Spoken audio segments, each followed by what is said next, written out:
Good morning students. Welcome to Booster Dose in Economics by Dhingra sir classes. आज हम अपना lecture आगे बढ़ाते हुए लास्ट जो लेक्चर हमने डिमांड फंक्शन पे खत्म किया था उसके नीचे हमारा स्पेस अनयूटिलाइज रहा था क्योंकि वहां पर हमने एक डायग्रामेटिकल कॉन्सेप्ट समझना था। तो डिमांड फंक्शन के नीचे आपका स्पेस बचा हुआ है, वहां पर आज आपको ये लेक्चर नोट करना है और लेक्चर है हमारा इनकम ऑफ कंज्यूमर्स। इसका डायग्रामेटिकल प्रेजेंटेशन है एक थोड़ा यूनिक और एडवांस वर्जन में, जिसमें हम ये देखते हैं कि जब भी एक इंसान की इनकम बढ़ती है तो उसका 3 डिफरेंट टाइप्स ऑफ कमोडिटी पे डिफरेंटली इंपैक्ट पड़ता है और वो 3 डिफरेंट कमोडिटीज हैं demand for necessities, demand for normal and luxurious goods and demand for inferior goods. तो सबसे पहले हम समझते हैं demand for necessities, DN demand for necessities का इनकम के साथ एक लेवल तक डायरेक्ट रिलेशन है और उसके बाद irrespective of level of income demand remain constant. मान लीजिए आप भिखारी हैं, भीख मांगते हैं, कल को आपकी थोड़ी इनकम होती है, एक वक्त का खाना खाना शुरू करते हैं, थोड़ी और इनकम होती है आप 2 वक्त का खाना शुरू करते हैं, फिर थोड़ी और इनकम होती है आप 3 वक्त का खाना शुरू करते हैं और थोड़ा और स्टैंडर्ड बढ़ता है आपकी इनकम का और आप साथ में स्वीट डिश खाना शुरू करते हैं। लेकिन उसके बाद आप लाख कमाए, करोड़ कमाए, अरब कमाए, खानी तो आपने 2 रोटी है ना। तो नेसेसिटीज की एक लिमिट तक डिमांड बढ़ेगी, उसके बाद कांस्टेंट हो जाएगी। चाहे आप कितने भी अरबपति हो, खानी 2-4 रोटी ही होती है, कितने भी करोड़पति अरबपति हो, नींद आपको अपने एक पर्टिकुलर बेड पे ही आती है। चाहे आप कितने भी मकान, कितनी भी जगह ले लो, लेकिन आपका एक बेडरूम अपना एक पर्टिकुलर ही रहता है। तो नेसेसिटीज की डिमांड एक लेवल तक इनकम के साथ बढ़ती है and after that it remain constant. लेकिन लाइफ में लग्जरियस और नॉर्मल गुड्स की कोई लिमिट नहीं है। That is DL demand for luxuries. इसमें हम ये देखते हैं कि जैसे जैसे आपकी इनकम बढ़ती है लग्जरीज की डिमांड भी और बढ़ती है। जब आपकी इनकम कम है तो आप लग्जरियस लाइफ में बिल्कुल कम ले रहे हो, सबसे कम। थोड़ी और इनकम बढ़ी, फिर थोड़ी और लग्जरी है, थोड़ी और इनकम बढ़ी, थोड़ी और लग्जरी है। इस तरीके से DL डिमांड फॉर लग्जरीज एक पॉजिटिव स्लोप है, just like supply curve, upward sloping, income के साथ डायरेक्ट रिलेटेड। क्योंकि आज इनकम आपकी ज्यादा है, 10 गाड़ी 10 घर लोगे। आज इनकम आपकी कम है तो आप 1 गाड़ी 1 घर पे भी रह सकते हो। अब आ जाता है DF demand for inferior goods. इसका इनकम के साथ अपोजिट रिलेशन होता है, लेकिन एक बहुत लो लेवल ऑफ इनकम पे ये डायरेक्ट रिस्पॉन्ड करता है। मान लीजिए आप बहुत लो इनकम ग्रुप से हैं, एक भिखारी है और उसको कोई सोर्स ऑफ अर्निंग मिलती है, कोई काम धंधा मिलता है, तो उसमें वो जब कमाता है तो वो ब्रांड कॉन्शियस नहीं होता, वो लोकल फ्रूट, लोकल क्लॉथ्स को पहले अप्रोच करेगा। और इनकम बढ़ेगी तो वही लोकल फूड, लोकल क्लॉथ का और ज्यादा कंजप्शन बढ़ेगा, और इनकम बढ़ेगी तो उनका और ज्यादा स्टॉक करेगा। लेकिन फिर एक certain level of income cross होने के बाद, उसका प्रोस्पेरिटी लेवल स्टार्ट होने के बाद, he will shift for the brand, he will shift for the better substitute. Under that, जैसे जैसे उसकी इनकम बढ़ेगी, he will demand less and less of inferior goods and everything will be become very brand conscious. गाड़ी, बंगला, मकान, कपड़े, जूते, even कच्चा बनियान भी वो ब्रांडेड लेने की प्रेफरेंस में आएगा और उस टाइम उसकी डिमांड इंफीरियर गुड्स के लिए बिल्कुल मिनिमाइज होती रहेगी जैसे जैसे उसकी इनकम बढ़ेगी। इस तरीके से देखें तो मान लीजिए ये एक पॉइंट है जो एक लो इनकम ग्रुप को शो कर रहा है, जिसमें लाइफ में लग्जरी सबसे कम है, उससे ज्यादा नेसेसिटीज हैं और उससे ज्यादा लाइफ में इंफीरियर गुड्स हैं। अब एक ये इनकम लेवल है जो यहां से ज्यादा दिख रहा है, सबसे ज्यादा। इस इनकम लेवल पे लाइफ में सबसे कम इंफीरियर गुड्स हैं, उसके बाद नेसेसिटी है और लग्जरियस सबसे ज्यादा है। तो जैसे जैसे आपकी इनकम ज्यादा होगी, आपकी लाइफ में लग्जरी सबसे ज्यादा होंगी और इंफीरियर गुड्स सबसे कम होंगे। इस डायग्राम की मैं एक अलग वीडियो इसकी वर्किंग के पॉइंट ऑफ व्यू से और बना के आपको भेजूंगा, लेकिन अभी टाइम बिंग के लिए जिनकी समझ में आ जाए वो ये डायग्राम यहाँ समझ के नोट कर सकते हैं। अदरवाइज इसकी एक प्रॉपर वर्किंग वीडियो मैं अपनी नेक्स्ट वीडियो में और भेजूंगा। अब टॉपिक को अगर हम आगे चलाएं तो इसके राइट हैंड साइड पेज पे हमने लॉ ऑफ डिमांड समझा था, उसकी एजम्पशन समझी थी, फिर हमने समझा था कॉम्प्लीमेंट्री गुड्स डिमांड कर, फिर हमने समझा था सब्स्टिट्यूट गुड्स डिमांड कर। अब हमारा लेक्चर इससे आगे चलेगा और इससे आगे हमारा जो लेक्चर है वो है why does the law of demand operate और why demand curve slopes downward from left to right negatively. Law of demand क्यों ऑपरेट होता है, ऐसा क्यों होता है कि ज्यादा प्राइस पे हम किसी कॉमोडिटी की कम क्वांटिटी लेते हैं और कम प्राइस पे ही ज्यादा लेते हैं। उसके पीछे कई सारे टेक्निकल रीजंस हैं, जिनमें सबसे पहला रीजन है the law of diminishing marginal utility. Law का मतलब आपको पता ही है, डिमिनिशिंग का मतलब कम होता हुआ, मार्जिनल का मतलब एडिशनल और यूटिलिटी का मतलब usefulness. The law of diminishing marginal utility states that as we consume more and more units of a particular commodity, the utility derived from the successive units become lesser and lesser. For example, a hungry man gets maximum utility or satisfaction or enjoyment from the first chapati, and in the second chapati he still enjoy lesser, and in the third chapati he enjoy more lesser, and so on. In that way, a consumer always prefer to maximize his satisfaction level, for which he prefer to consume more only when he gets some advantage, when he gets some incentive, when he gets some temptation के उसको कुछ लालच मिलता है, कुछ benefit मिलता है, तब वो उस चीज को और ज्यादा खरीदने के लिए प्रेफर होता है। अदरवाइज वो उसको प्रेफर नहीं करेगा। मान लीजिए एक साइकोलॉजिकल कॉन्सेप्ट में इसको समझते हैं। आपका बहुत फेवरेट फूड है, सपोज करो आपको पिज्जा बहुत पसंद है, तो आपको एक पिज्जा मिलता है, आप उसको खाते हैं। लेकिन वैसा ही एक पिज्जा आपको और मिल जाए तो शायद अब आपको उस पिज्जा में उतना एंजॉयमेंट नहीं मिले जब आपका ऑलरेडी अपना पेट भरा हुआ है। अब इस केस में आप क्या करोगे? अगर आपको कोई टेम्पटेशन दे के चल शर्त लगा मैं तेरे को 10 रुपए और देता हूं, तब शायद कहीं आप मोटिवेट हो गए और उस चीज को परचेज कर लेंगे। इसका मतलब ये है कि जैसे जैसे हम किसी कॉमोडिटी की ज्यादा से ज्यादा क्वांटिटी यूज करते हैं, उससे मिलने वाली सेटिस्फेक्शन, उससे मिलने वाला इंटरेस्ट, उससे मिलने वाला बेनिफिट लेसर एंड लेसर होता चला जाता है।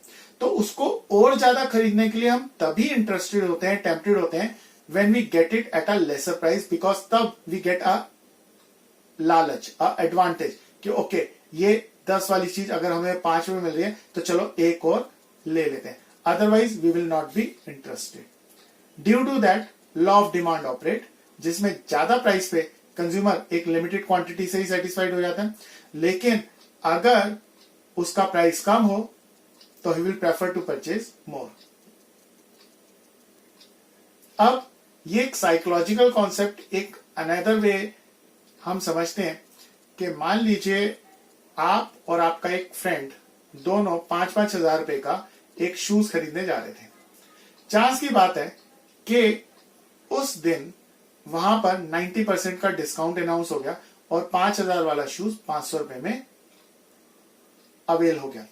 तो आपने तो एक जूता खरीदा और साइड हो गए, आपके 4500 बच भी गए, क्योंकि आपने 5,000 लेके गए थे, सिर्फ 500 रुपए में वो जूता मिल गया, तो 4500 आपने बचा लिया। लेकिन आपके साथ एक और जो दूसरा फ्रेंड है, उसने क्या किया, 500 का एक जूता तो खरीदा, लेकिन क्योंकि वो 5,000 वाला जूता 500 में मिल रहा था और उसके पास पैसे बच गए थे, तो उसने बाकी बचे पैसे में से 2 जूते अपने और ले लिए, तो उसके टोटल खर्चा हो गया 1,500 रुपए। अब 5,000 में से 1,500 खर्च हो गए, बच्चे 3,500। उस 3,500 में से भी उसने 500-500 के अपने फादर मदर के शूज ले लिए, अब बचे उसके पास 2,500। उस 2,500 में भी उसने 500-500 रुपए के 5 जोड़ी खरीदे और उन 5 जोड़ी को अपने फ्रेंड्स को 1,000 रुपए में बेच दिया। अब इस पूरे प्रोसेस में जब 5,000 चीज की कीमत थी तो आप भी उसको एक जूते को खरीदने के लिए जा ही रहे थे, लेकिन जब आप उस 5,000 वाले जूते को 500 रुपए में लेके घर आ गए और आपके दोस्त की कहानी भी आपने सुनी, तो सेटिस्फेक्शन, एंजॉयमेंट, मजा किसका रहा? आई थिंक आपका नहीं रहा, उसका रहा।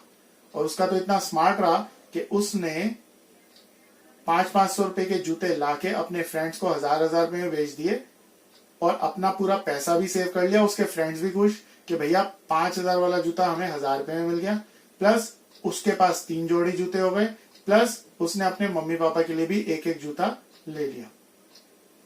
तो ये एक कॉन्सेप्ट है यूटिलिटी का, जो एक साइकोलॉजिकल कॉन्सेप्ट से हम अपने एक और चैप्टर कंज्यूमर इक्विलिब्रियम में भी समझेंगे, वहां पर इसका डिटेल वर्जन आएगा। लेकिन अभी the law of diminishing marginal utility states that as we consume more and more unit of a particular commodity, the utility derived from the successive units become lesser and lesser. That's why a hungry man gets maximum utility from first chapati, still lesser utility from second chapati, still lesser utility from third chapati. तो जैसे जैसे उसकी utility कम हो जाती है, उसकी importance कम हो जाती है उस चीज को खरीदने के लिए, और वो कहता है यार जब मेरे लिए इंपॉर्टेंट नहीं है तो मैं खरीदूं क्यों। तो उसकी इंपॉर्टेंस बढ़ाने के लिए हमें उसको कुछ डिस्काउंट देना पड़ता है प्राइस में, और जब प्राइस डिस्काउंटेड फॉर्म में उसको दिखता है, यानी कि प्रोडक्ट का प्राइस मिनिमाइज हो रहा है, रिड्यूस हो रहा है, तो उसका कहीं ना कहीं एक ग्रीड फैक्टर, एक इंटरेस्ट, एक इंपॉर्टेंस बढ़ती है and he prefer to purchase मोर।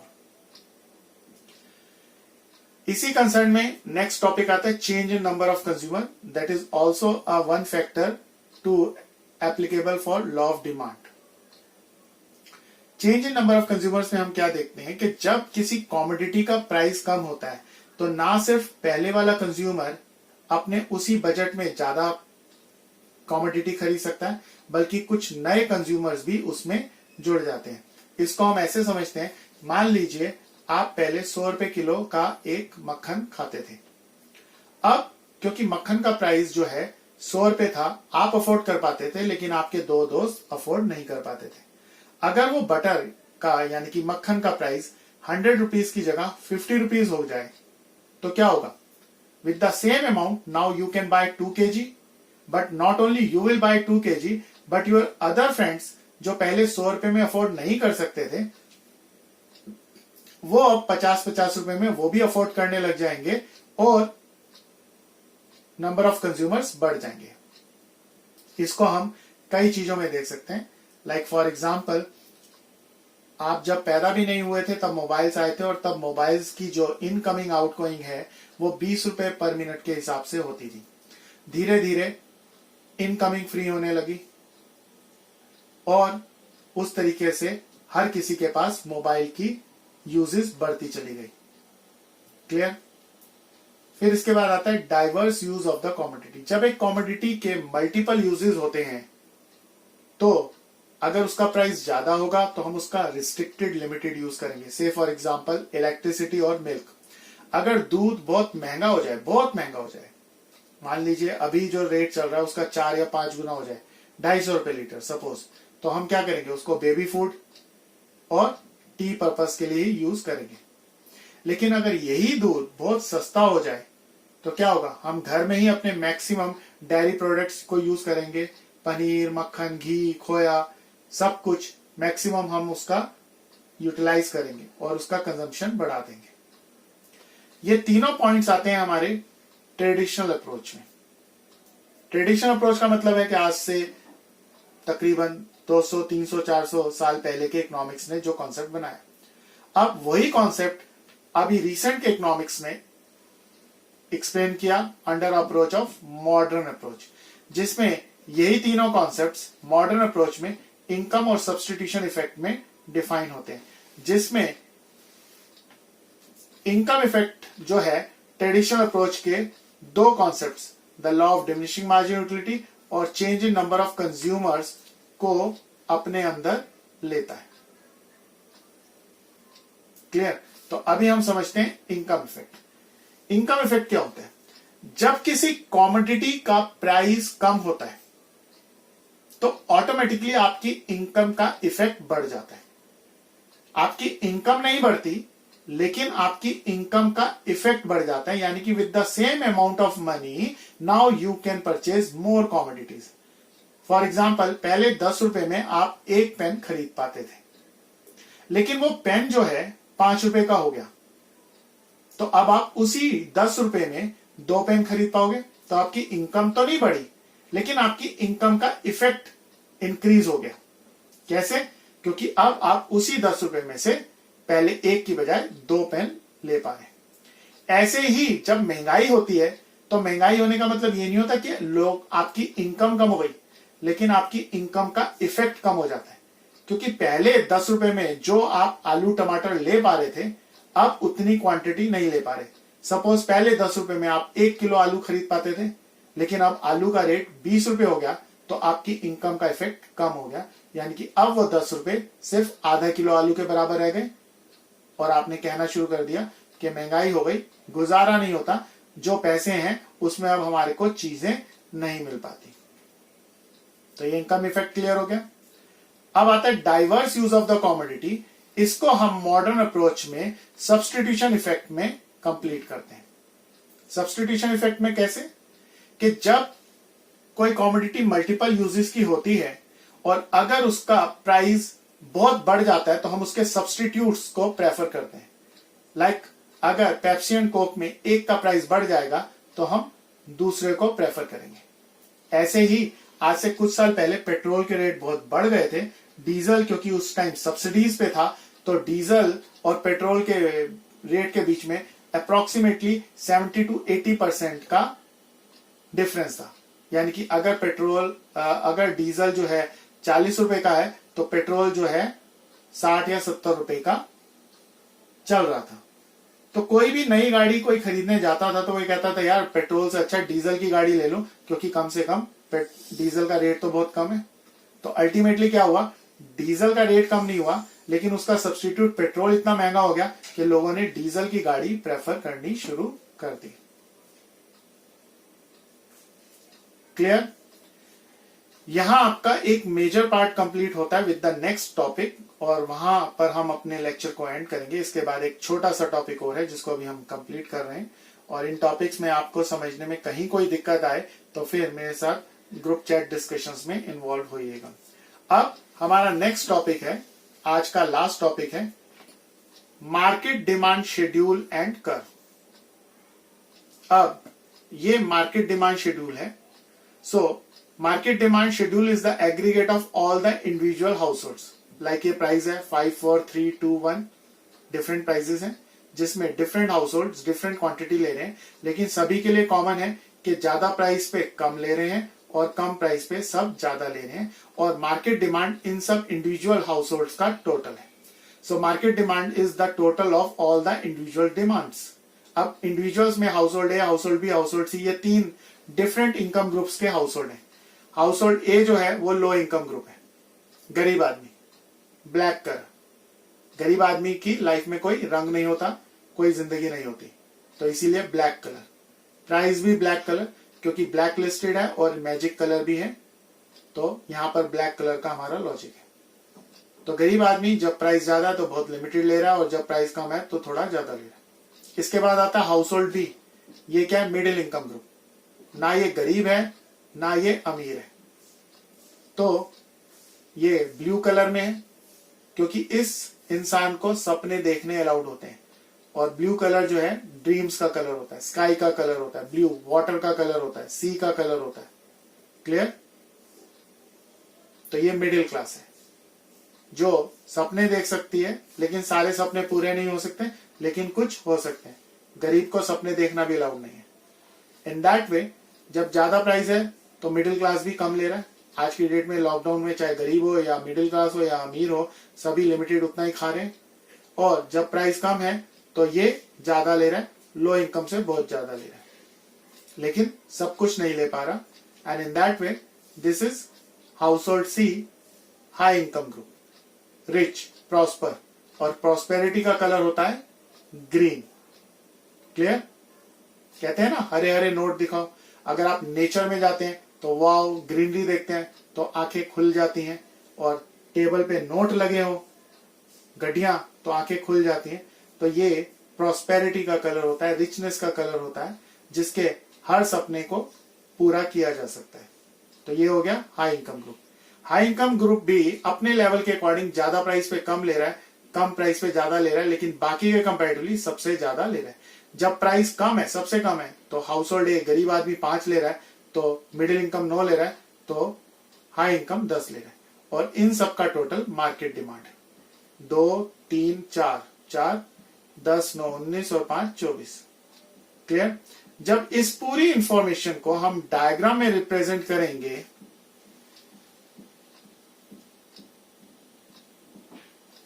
तो ये आ जाएगा हमारा market demand curve, comprise of all the individual demand curve. इसमें household A, household B, household C का सम करके ये मार्केट डिमांड कर्व निकाला गया है, जिसमें ज्यादा प्राइस में मार्केट में भी डिमांड कम है और कम प्राइस में मार्केट में भी डिमांड ज्यादा है।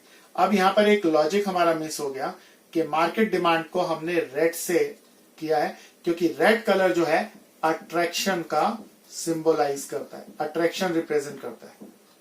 क्लियर? तो मार्केट सबको अट्रैक्ट करती है। शॉपिंग मॉल में कोई एंट्री नहीं है कि लो इनकम इस गेट से जाएंगे, मिडिल इनकम इस गेट से जाएंगे और हाई इनकम इस गेट से जाएंगे। कोई भी मॉल में एंट्री कर सकता है और मार्केट में सभी का स्वागत होता है, सबको मार्केट अट्रैक्ट करती है। तो ये मार्केट है। तो रेड कलर जो है अट्रैक्शन के लिए भी यूज होता है और डेंजर के लिए भी यूज होता है। जैसे बिजली के खंभे पे डेंजर में खोपड़ी और क्रॉस का निशान बना होता है। और डेंजर और अट्रैक्शन, डेंजर और अट्रैक्शन का कॉम्बो पैक हमें कहां मिलता है? डोंट बी ऑफेंडेड, जस्ट एक मजाक की बात है कि डेंजर और अट्रैक्शन का कॉम्बो पैक हमें कहां मिलता है? शादी में। जो दुल्हन होती है, ब्राइड होती है, वो रेड कलर में होती है, जो एक अट्रैक्शन भी होता है और डेंजर भी होता है, क्योंकि तुम्हें फिर वो तुम्हारे घर में घुस के तुम्हें फोड़ सकती है और टाइम से पहले तुम्हारी टांड को टकला कर सकती है और सिर के बाल उड़ सकते हैं। जस्ट एक मजाक की बात थी, लेकिन फैक्ट भी है, क्योंकि शादी में दुल्हन का कलर रेड अट्रैक्टिव होता है, तो दूल्हे का कलर शहीदी फॉर्म में क्रीम कलर का होता है, लेकिन चमकीला क्रीम, चमकीला क्रीम, क्योंकि बेचारा उस दिन शहीद हो जाता है। क्लियर? और वो सास बहू के बीच में फंस जाता है और फिर अपने ही घर में उसकी हालत बहुत खराब हो जाती है। जस्ट एक मजाक है, किसी और तरीके से इस चीज को मत लीजिएगा। बट कलर्स लॉजिक को समझाने के लिए एक फनी वे था हमारा कि जो भी हम कलर्स यूज कर रहे हैं उनके पीछे कहीं ना कहीं एक साइंटिफिक लॉजिक छुपा हुआ है, जो हर जगह बताना तो पॉसिबल नहीं होगा। कुछ कुछ जगह पे मैं टाइम टू टाइम बताता चला जाऊंगा विद लॉजिक। तो ये गरीब का रंग है, ये मिडिल क्लास का रंग है, ये रिच क्लास का रंग है और ये मार्केट का रंग है। और प्राइस ब्लैक लिस्टेड होते हैं, ब्लैक, और उसके साथ मार्केट ये अट्रैक्ट करती है, जिसको हमने यहाँ डायग्रामेटिकली प्रेजेंट किया है। और उसके बाद उसका हमारा ये एक्सप्लेनेशन आ जाता है। Market demand schedule is the aggregate of all graphical representation of market demand schedule, or market demand is the total demand for a particular product by all the individual consumers together. So guys, that's all for today. यहाँ पर आज का हम lecture close करते हैं। और इसमें जो आज हमने 2 डायग्राम सीखे हैं, चाहे वो मार्केट डिमांड कर्व हो या इनकम ऑफ कंज्यूमर का, उसकी मैं एक वर्किंग की अलग वीडियो बना के भी आपको पोस्ट करूंगा। और उसके साथ साथ मैं यहाँ तक का आपको डिटेल थियोरेटिकल इसका एक्सप्लेनेशन फॉर्मेट नोट्स फॉर्म में भी प्रोवाइड कराऊंगा, जिसको आप उसमें विद इंस्ट्रक्शंस और सुन समझ लेंगे, पढ़ लेंगे, देख लेंगे। बट अभी कॉन्सेप्ट क्लियरिटी के पॉइंट ऑफ व्यू से ये वीडियो लेक्चर हम यहाँ पर क्लोज करते हैं। That's all for today.